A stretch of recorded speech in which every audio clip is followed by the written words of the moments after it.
Bienvenue sur Africa 24 dans cette nouvelle édition de l'information. Voici les titres de l'actualité.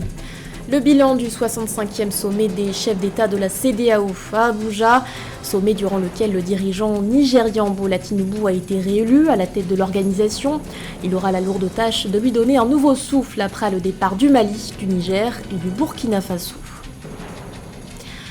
Il ne verra finalement pas le jour. Le Royaume-Uni enterre le projet d'expulsion des migrants au Rwanda. Le nouveau Premier ministre travailliste, Keir Starmer, a confirmé son intention d'abandonner ce projet largement controversé.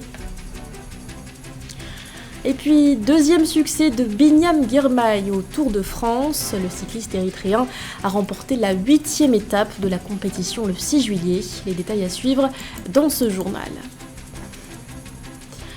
Le président nigérian Bola Tinubu conserve les rênes de la CEDEAO. Son mandat a été renouvelé lors du 65e sommet des chefs d'État tenu à Abuja. Parmi les dossiers étudiés, la menace terroriste qui persiste dans la sous-région. Dans ce contexte, le président en exercice de la CEDEAO appelle les États membres à travailler davantage pour renforcer la lutte contre l'insécurité. Samantha Saberou Sabobanga.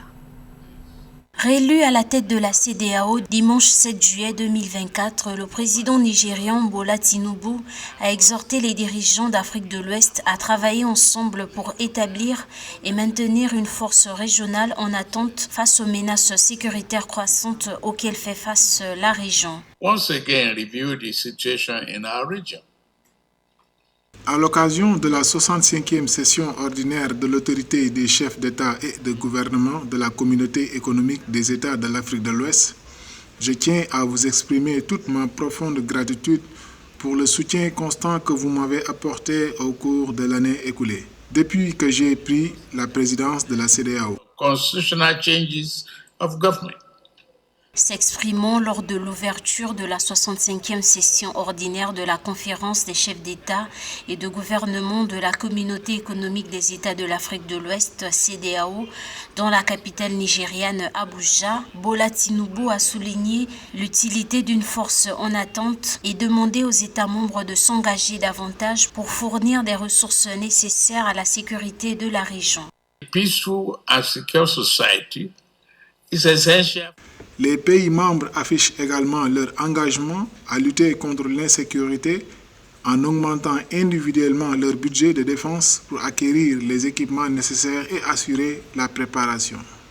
Emphasize that the success of this plan requires. Bola Tinubu a également profité de la tenue de ce sommet pour demander à son homologue sénégalais Bassirou Diomaye Faye de conduire une nouvelle médiation auprès des 3 présidents de l'AES afin de les persuader de revenir sur leur décision de quitter la CEDEAO au risque d'en subir les conséquences. Rappelons que la CEDEAO compte une population totale de 425 millions d'habitants, mais avec le départ des 3 pays de l'Alliance des États du Sahel, Burkina Faso, Mali et Niger, l'organisation régionale perdrait un bassin combiné d'environ 72 millions d'habitants. Et outre la menace terroriste, la CEDEAO s'est aussi penchée sur le cas du Niger, du Mali et du Burkina Faso qui ont claqué la porte de l'organisation. Les 3 régimes militaires se sont regroupés au sein de la Confédération des États du Sahel qui tenait d'ailleurs son premier sommet le 6 juillet. Si la rupture est confirmée, elle n'est pas sans conséquences économiques pour ces pays. Les explications de Philomentine. 500 millions de dollars d'investissement sont en jeu, tout comme les risques liés à la désintégration, à la coopération en matière de sécurité, à l'isolement diplomatique et politique, à la fermeture de plusieurs structures régionales sur le plan institutionnel, avec le retrait du Mali, du Burkina Faso et du Niger de la Communauté économique des États de l'Afrique de l'Ouest CEDEAO. Ainsi, cette rupture pourrait entraîner l'arrêt ou la suspension de nombreux projets et programmes de la CEDEAO dans ces 3 pays, selon le président de la Commission, Omar Alieu Touré. Le retrait de 3 États membres pourrait entraîner l'arrêt ou la suspension de tous les projets et programmes mis en œuvre par la CEDEAO dans ces 3 pays et dont la valeur est estimée à plus de 500 millions de dollars américains. En dehors de ces lourdes conséquences économiques et financières que la sortie de ces 3 États de l'Alliance du Sahel de la CEDEAO pourrait engendrer, Les investissements de la Banque d'investissement et de développement de la CEDEAO BIDC, estimés à environ 321 millions de dollars, sont également menacés. Il convient également de noter que les deux institutions financières régionales, qui sont le BIDC et la BOAD, ont des investissements très importants dans ces trois pays. Le BIDC compte 27 projets actuellement dans ces trois pays, d'une valeur totale estimée à environ 321 millions de dollars. Les trois pays ont apporté un total de 33 millions de dollars américains au capital de la banque.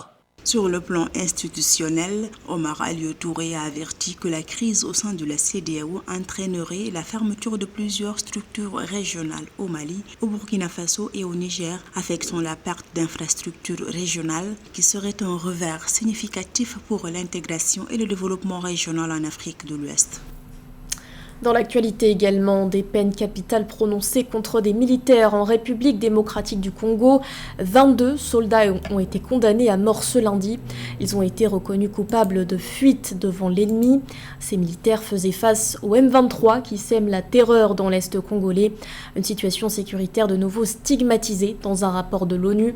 Si le soutien du Rwanda au groupe rebelle est encore une fois dénoncé, les experts onusiens mettent aussi en avant le rôle d'un autre voisin, celui de l'Ouganda, qui serait une terre de transit pour ces rebelles. Le rapport évoque même un support actif de certains officiers de l'armée ougandaise. Mort et enterré, ce sont les mots du nouveau Premier ministre britannique Keir Starmer qui s'exprimait sur le projet d'expulsion des migrants au Rwanda.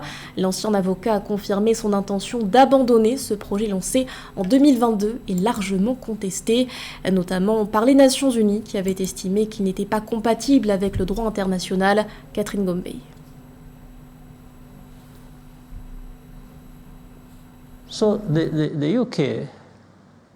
Le Royaume-Uni s'est rapproché de nous en se basant sur les réussites dont il a été témoin, sur la manière dont nous avons géré la crise migratoire libyenne et même sur l'aide que nous avons apportée à Israël et à l'Afghanistan. Il nous a demandé si nous pouvions l'aider.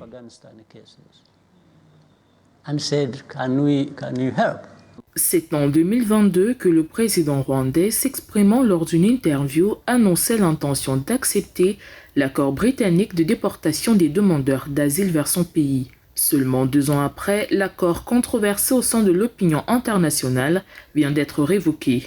En effet, le nouveau Premier ministre britannique Keir Starmer a déclaré le 6 juillet 2024, à l'occasion de sa première conférence de presse, qu'il abandonnait la politique de son prédécesseur visant à expulser les demandeurs d'asile vers le Rwanda. Les probabilités d'aller au Rwanda étaient si faibles, moins d'1%. Cela montre que ce plan n'a jamais été dissuasif. Le risque était de ne pas y aller, de ne pas être pris en charge et de rester ici. Donc, de payer pour un logement pendant très longtemps. Cela a eu un effet complètement inverse. Et je ne suis pas prête à continuer avec des mesures qui n'ont pas été dissuasives. Dans ses premières remarques, le ministre britannique du Royaume-Uni met en évidence l'inadéquation entre cet accord et les capacités du pays à renflouer l'afflux des migrants fuyant la guerre, la pauvreté, ainsi que la sécheresse et les inondations attribuées au changement climatique. En 2023, le plan du Rwanda a été présenté comme une solution qui dissuaderait les migrants de risquer leur vie.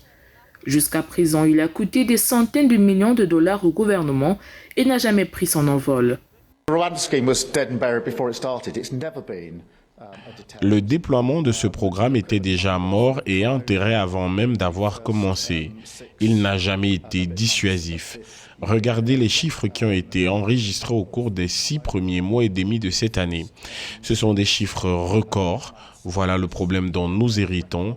Il n'a jamais eu d'effet dissuasif.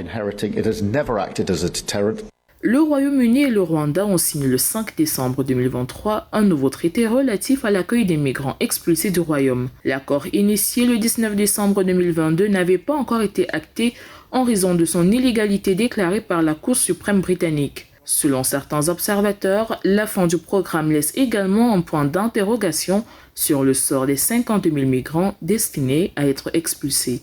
L'actualité, c'est aussi l'ouverture au Kenya du procès sur le massacre de Shakahola. Ce lundi, Paul Mackenzie a comparu devant le tribunal de Shanzu à Mombasa. Il est jugé pour terrorisme aux côtés de 94 co-accusés. Ancien chauffeur de taxi, le fondateur de l'Église internationale de Bonne Nouvelle est accusé d'avoir poussé ses adeptes à mourir de faim. Un jeûne qui a entraîné la mort de plus de 400 adeptes. Leur corps avait été retrouvé depuis avril 2023 dans cette forêt située au sud-est du pays. Des mesures d'austérité pour réduire les dépenses publiques, c'est la stratégie annoncée par le président kényan William Ruto à l'heure où le pays fait face à un important déficit budgétaire. Une stratégie nécessaire après le retrait du projet de loi de finances 2024. Pour financer le budget kényan, le chef de l'État prévoit notamment une réduction du nombre de conseillers du gouvernement. Marie-Raphaël Antolo. Après avoir retiré un projet de loi de finances controversé qui visait des objectifs de recettes du Kenya de 346 milliards de shillings kenyans, mais qui a été mal perçu par les populations kenyanes, le président William Ruto a annoncé le 5 juillet une série de mesures d'austérité destinées à réduire les dépenses publiques. The consequence of withdrawing the finance bill. La conséquence du retrait de la loi des finances est la réduction de nos objectifs de recettes fiscales à 346 milliards. Et diminuer le montant global, selon notre évaluation, va significativement et drastiquement affecter la délivrance rapide des services gouvernementaux. Drastically affect the delivery of critical government services. Ainsi, parmi les coupes budgétaires mentionnées par le président Ruto figure la suspension de tous les voyages non essentiels des fonctionnaires de l'État et des agents publics, ainsi que la suppression des bureaux de la première dame, de l'épouse du vice-président et du premier secrétaire du cabinet, la réduction du nombre de conseillers au sein de la fonction publique. La décision de promouvoir les postes de secrétaire administratif en chef a également été suspendue. Par ailleurs, l'âge de la retraite des fonctionnaires a été fixé à 60 ans.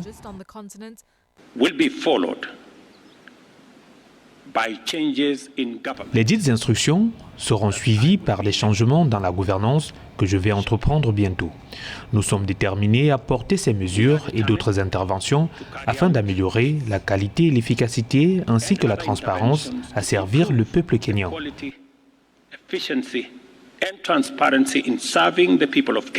D'autres mesures d'austérité prises par le président kényan incluent également, entre autres, la réduction de moitié des budgets consacrés aux rénovations dans l'ensemble du gouvernement, la suspension des budgets confidentiels dans divers bureaux de l'exécutif, y compris la présidence, la suspension de l'achat de nouveaux véhicules pour 12 mois à l'exception des véhicules destinés aux agences de sécurité. D'après le président William Ruto, son administration est déterminée à mettre en œuvre ces mesures pour améliorer la qualité, l'efficacité et la transparence du service public, tout en veillant à ce qu'il tire le meilleur parti de ses ressources. Retour à présent sur la performance de Binyam Girmay lors du Tour de France. Le cycliste érythréen a remporté le 6 juillet la 8e étape de la compétition, son deuxième succès sur cette édition 2024. Il avait aussi remporté la 3e étape en début du mois, une grande première pour un coureur africain, Christian Djimadou. Sur un sprint, Binyam Girmay remporte la 8e étape du Tour de France le 6 juillet 2024 entre Sémur en Ansois et Colombey, les deux églises, un parcours de 183 km, le coureur érythréen s'offre sa deuxième victoire d'étape après celle du 1er juillet. Il prend le dessus sur ses rivaux belges, Jasper Philipsen et Arnaud Dely, avec une vitesse de pointe de 50,9 km par heure. L'Érythréen détient le maillot vert qui récompense le coureur le plus régulièrement classé parmi les premiers. C'est incroyable de remporter 2 fois 2 étapes du Tour de France. Je ne sais quoi dire. Je remercie Dieu pour tout. Je pense que cette victoire est pour mes parents, pour avoir cru en moi, de m'avoir supporté, d'avoir permis que je devienne un cycliste professionnel. Je veux dire merci à toute ma famille, je suis si fier. Binyam Girmay marque l'histoire. Il est devenu le 1er juillet 2024 le premier Africain noir à remporter une étape de la plus prestigieuse course cycliste au monde, le Tour de France. 2 Sud-Africains blancs, Ryan Gibbon en 2020 et Louis Menges en 2022, avaient remporté chacun une étape de cette compétition. Binyam Girmay, le coureur d'Intermarché Wanty, ne semble pas prêt à s'arrêter à si bonne vitesse. L'édition 2024 se courant jusqu'au 21 juillet. Quelque chose qui m'a rendu particulièrement fier, c'est d'avoir remporté la course avec le maillot vert. Cela n'arrive pas tous les jours. Au départ, mon ambition était juste de gagner une marche supplémentaire sur le podium, d'achever le Tour de France et gagner plus de points. C'est un plein succès. Depuis 2018 qu'il a été sacré champion d'Afrique junior sur route, Binyam Girmay a enfilé pas moins de 10 succès à l'international. Parmi lesquels une médaille d'argent remportée au championnat du monde sur route espoir en 2021, une étape du Tour d'Italie gagnée en 2022 et une classique frandienne en Belgique. À seulement 24 ans, le natif d'Asmara, la capitale érythréenne, présage encore de grandes victoires. Il est l'un des espoirs du continent pour le premier championnat du monde que va accueillir l'Afrique en 2025 du côté du Rwanda.